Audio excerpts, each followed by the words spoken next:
नमस्ते मेरे प्यारे दोस्तों। आज मैं आपको एक ऐसी अद्भुत कथा सुनाने जा रहा हूं जिसे सुनकर आपके मन में जीवन, मृत्यु और ईश्वर के न्याय के प्रति एक नई समझ पैदा होगी। यह कहानी केवल एक गरीब किसान की नहीं है, बल्कि उस अटूट विश्वास की है जिसके आगे स्वयं यमराज भी झुक गए थे। बहुत समय पहले की बात है। एक छोटे से गांव में एक गरीब किसान रहता था। उसका घर मिट्टी का था, कपड़े साधारण थे और जीवन संघर्षों से भरा हुआ था। उसके पास न बड़ी जमीन थी, न धन दौलत और न ही कोई बड़ा सहारा, लेकिन उसके पास एक ऐसी संपत्ति थी जो बड़े बड़े राजाओं के पास भी नहीं थी। उसके पास था ईश्वर पर अटूट विश्वास। वह हर सुबह सूर्योदय से पहले उठता, नदी पर जाकर स्नान करता, भगवान का नाम लेता और फिर अपने खेत की ओर निकल जाता। दिन भर कठोर मेहनत करता, लेकिन कभी शिकायत नहीं करता था। गांव के लोग अक्सर उससे पूछते, तुम इतनी गरीबी में भी हमेशा मुस्कुराते क्यों रहते हो? किसान हंसकर कहता, जिसका मालिक भगवान हो उसे चिंता किस बात की। उसके शब्द सुनकर लोग आश्चर्य में पड़ जाते। समय बीतता गया।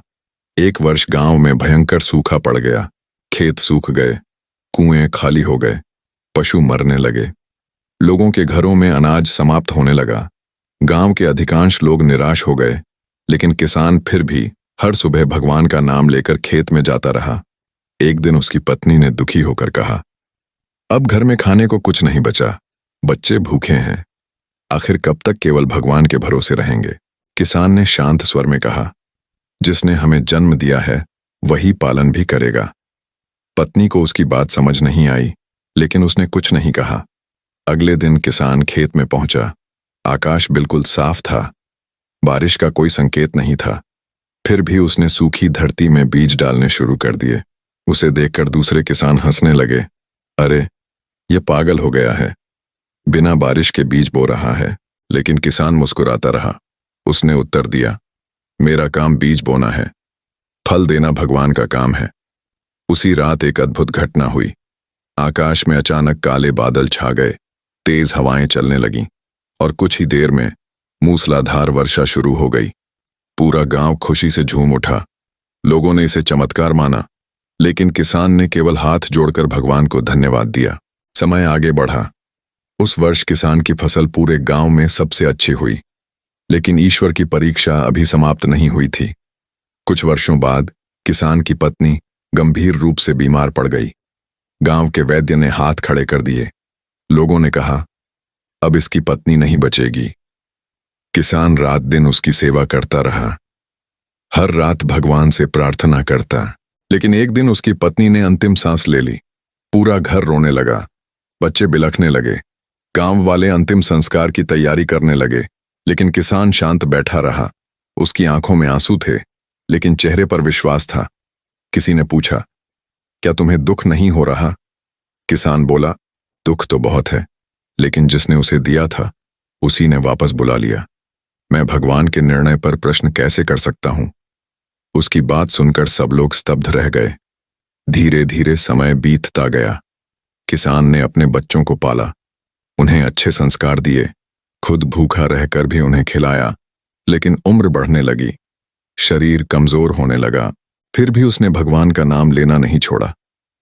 एक रात जब वह अपने आंगन में बैठकर भजन कर रहा था, तभी अचानक वातावरण बदल गया। चारों ओर एक अजीब सी शांति छा गई। हवा रुक गई, पेड़ों की पत्तियां स्थिर हो गईं और तभी आकाश से एक दिव्य प्रकाश उतरने लगा। किसान ने आंखें उठाकर देखा, उसके सामने एक विशाल, तेजस्वी और भयावह स्वरूप खड़ा था। काले वस्त्र, हाथ में दंड, आंखों में अग्नि जैसा तेज। वह कोई साधारण व्यक्ति नहीं था, वह स्वयं यमराज थे।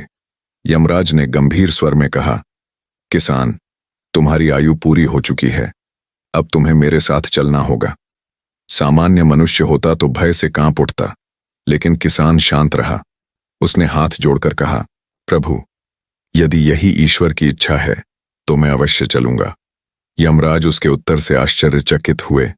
उन्होंने लाखों लोगों को मृत्यु के समय रोते, चिल्लाते और भागते देखा था, लेकिन ऐसा शांत व्यक्ति उन्होंने बहुत कम देखा था। यमराज ने पूछा, क्या तुम्हें मृत्यु से भय नहीं लगता? किसान मुस्कुराया, जिसने जीवन दिया वही मृत्यु देता है। फिर भय कैसा? यमराज कुछ क्षण तक उसे देखते रहे, फिर बोले, तुम्हारे जैसे मनुष्य बहुत दुर्लभ होते हैं। किसान ने कहा, प्रभु, यदि आप अनुमति दें तो मैं जाने से पहले एक अंतिम इच्छा पूरी करना चाहता हूं। यमराज बोले, कहो, क्या इच्छा है? किसान ने अपने बच्चों की ओर देखा। उसकी आंखों में करुणा थी, लेकिन मन में अटूट विश्वास भी था। वह बोला, मेरी इच्छा सुनकर आप शायद आश्चर्य करेंगे। इतना कहकर किसान ने जो बात कही, उसे सुनकर स्वयं यमराज भी कुछ क्षणों के लिए मौन हो गए। आखिर किसान ने ऐसी कौन सी इच्छा रखी? क्यों यमराज पहली बार किसी साधारण मनुष्य के सामने सोचने पर मजबूर हो गए? और कैसे एक गरीब किसान के विश्वास ने मृत्यु के देवता को भी चुनौती दे दी? लेकिन किसान ने जाने से पहले एक अंतिम इच्छा व्यक्त करने की बात कही। अब आगे यमराज ने गंभीर स्वर में कहा, किसान, बताओ तुम्हारी अंतिम इच्छा क्या है? किसान ने अपने दोनों हाथ जोड़ लिए और विनम्रता से बोला, प्रभु, मैं आपके साथ चलने को तैयार हूं। मृत्यु से मुझे कोई भय नहीं है, लेकिन मेरी एक छोटी सी प्रार्थना है। यमराज बोले, कहो। किसान ने कहा, मैंने जीवन भर अपने बच्चों का पालन किया है, उन्हें कभी गलत रास्ते पर नहीं जाने दिया। अभी वे पूरी तरह अपने पैरों पर खड़े नहीं हुए हैं। मैं चाहता हूं कि मैं उन्हें अंतिम बार जीवन का सबसे बड़ा सत्य समझा दूं, ताकि मेरे जाने के बाद वे कभी अधर्म के मार्ग पर न जाएं। यमराज कुछ क्षण सोचने लगे, फिर बोले, ठीक है, तुम्हें सूर्योदय तक का समय दिया जाता है। किसान ने धन्यवाद दिया। फिर उसने अपने सभी बच्चों को अपने पास बुलाया। रात गहरी हो चुकी थी। आंगन में एक दीपक जल रहा था। यमराज थोड़ी दूरी पर खड़े सब कुछ देख रहे थे। किसान ने अपने बच्चों से कहा, बेटा, इस संसार में सबसे बड़ा धन पैसा नहीं है, सबसे बड़ी संपत्ति भगवान पर विश्वास है। बच्चे रोने लगे। उन्होंने कहा, पिताजी, हमें छोड़कर मत जाइए। किसान ने उनके सिर पर हाथ रखा। एक दिन सबको जाना पड़ता है। जो आया है वह जाएगा, लेकिन याद रखना, शरीर जाता है, आत्मा नहीं। फिर उसने उन्हें सत्य, दया, सेवा और भक्ति का महत्व समझाया। रात बीतती गई। यमराज सब सुनते रहे। उनके मन में आश्चर्य बढ़ता जा रहा था। वे सोच रहे थे, यह मनुष्य मृत्यु के सामने भी अपने लिए कुछ नहीं मांग रहा, केवल अपने बच्चों और उनके कल्याण की चिंता कर रहा है। धीरे धीरे आधी रात बीत गई। तभी किसान ने अपने बच्चों से कहा, अब तुम सब विश्राम करो। बच्चे अंदर चले गए। अब आंगन में केवल किसान और यमराज थे। यमराज बोले, किसान, समय समाप्त होने वाला है। किसान मुस्कुराया, प्रभु, मैं तैयार हूं। लेकिन तभी उसने एक प्रश्न पूछ लिया, क्या मैं आपसे कुछ जान सकता हूं? यमराज बोले, पूछो। किसान ने कहा, आप प्रतिदिन असंख्य लोगों को इस संसार से ले जाते हैं। क्या कभी कोई ऐसा व्यक्ति मिला जिसने आपको प्रसन्न किया हो? यमराज कुछ क्षण मौन रहे, फिर बोले, बहुत कम। अधिकांश लोग मृत्यु के समय भयभीत हो जाते हैं। किसान ने कहा, क्योंकि उन्होंने जीवन को समझा ही नहीं। यमराज ने पहली बार किसी मनुष्य से ऐसा उत्तर सुना था। उन्होंने पूछा, तो तुम्हारे अनुसार जीवन क्या है? किसान बोला, जीवन भगवान का दिया हुआ अवसर है और मृत्यु उस अवसर का परिणाम देखने का समय। यमराज की आंखों में आश्चर्य झलक उठा। उन्होंने कहा, तुम्हारी बातें किसी आरशी जैसी हैं। किसान हंसा, मैं तो एक साधारण किसान हूं।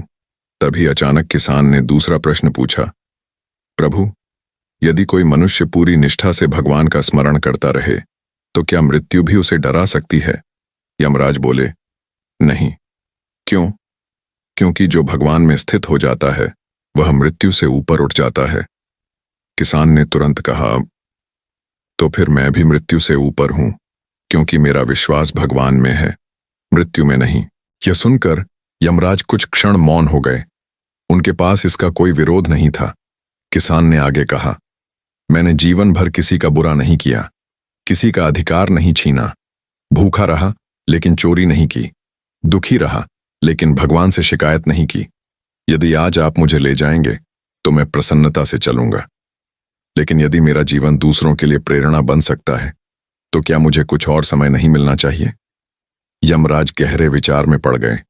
उन्होंने पहली बार किसी मनुष्य की आंखों में ऐसा निडर विश्वास देखा था। उसी क्षण आकाश में दिव्य प्रकाश फैल गया।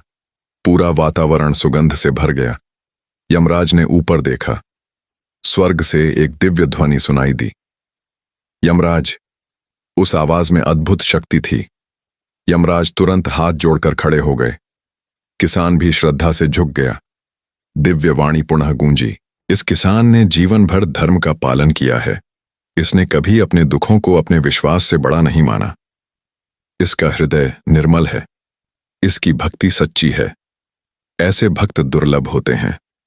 यमराज मौन खड़े रहे। दिव्य वाणी ने कहा, इसे अभी अपने साथ मत ले जाओ। इसे कुछ और वर्षों का जीवन प्रदान किया जाता है ताकि यह संसार में धर्म और विश्वास का संदेश फैला सके। यह सुनकर यमराज ने सिर झुका दिया। उन्होंने आदेश स्वीकार कर लिया। फिर किसान की ओर देखकर बोले, आज मैंने जाना कि सच्ची भक्ति कितनी शक्तिशाली होती है। तुमने मुझे पराजित नहीं किया, लेकिन तुम्हारे विश्वास ने मुझे झुकने पर अवश्य मजबूर कर दिया। किसान की आंखों से आंसू बहने लगे। उसने भगवान को प्रणाम किया। यमराज धीरे धीरे प्रकाश में विलीन होने लगे। जाने से पहले उन्होंने कहा, जब अगली बार मैं आऊंगा तब तुम्हें लेने नहीं, सम्मान देने आऊंगा। कुछ ही क्षणों में वे अदृश्य हो गए। सूर्योदय हुआ।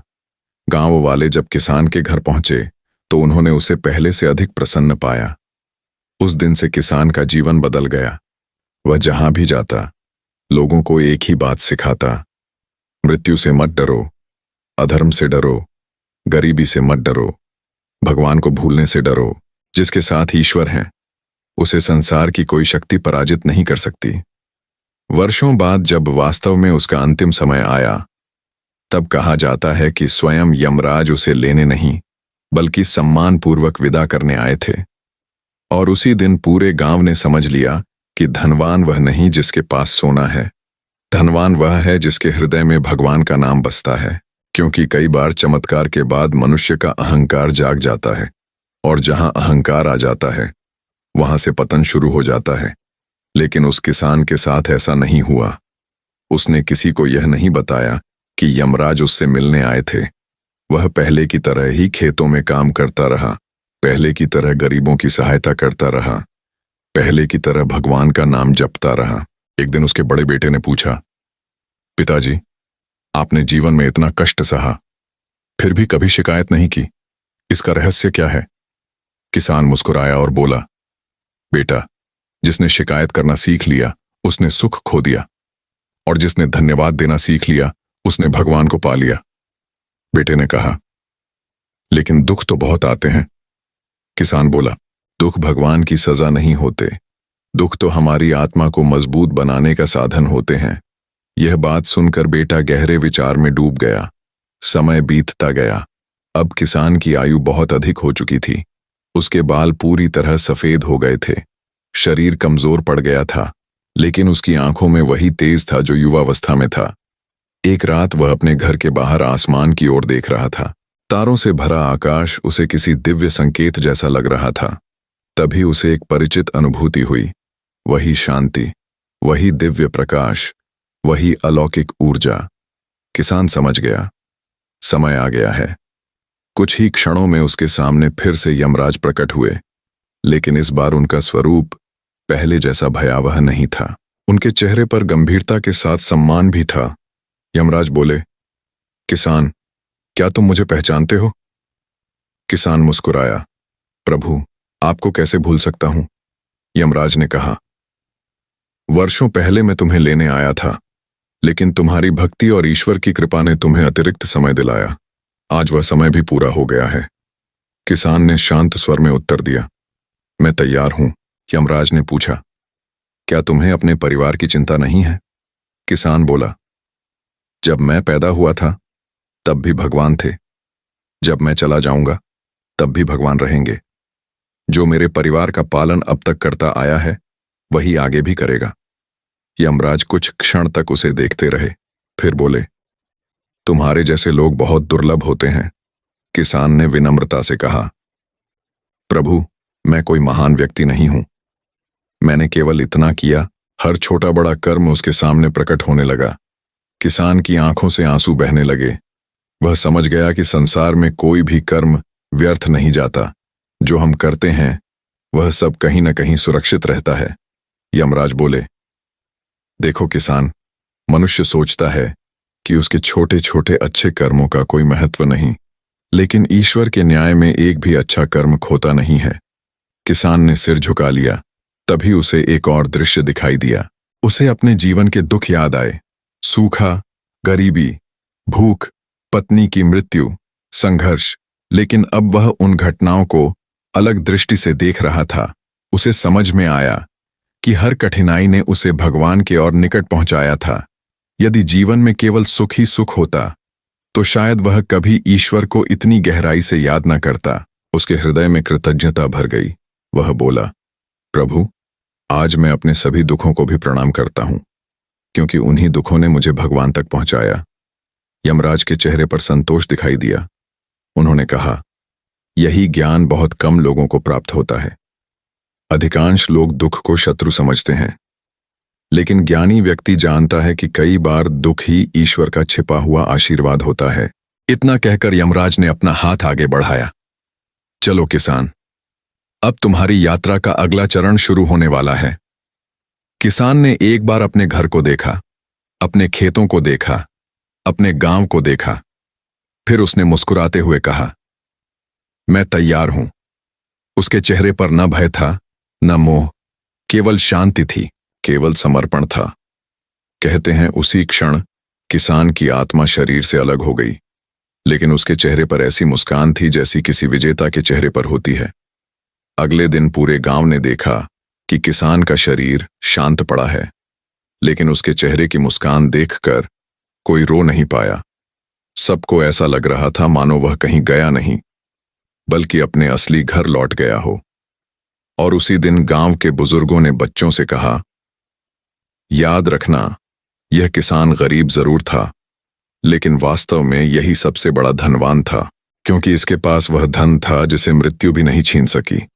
भगवान पर अटूट विश्वास। इस कथा का सबसे बड़ा संदेश यही है, जो व्यक्ति सत्य, धर्म, सेवा और भक्ति के मार्ग पर चलता है वह मृत्यु को नहीं हराता, बल्कि मृत्यु के भय को हरा देता है। और जो मृत्यु के भय को हरा देता है वही जीवन का सच्चा विजेता बन जाता है। समाप्त।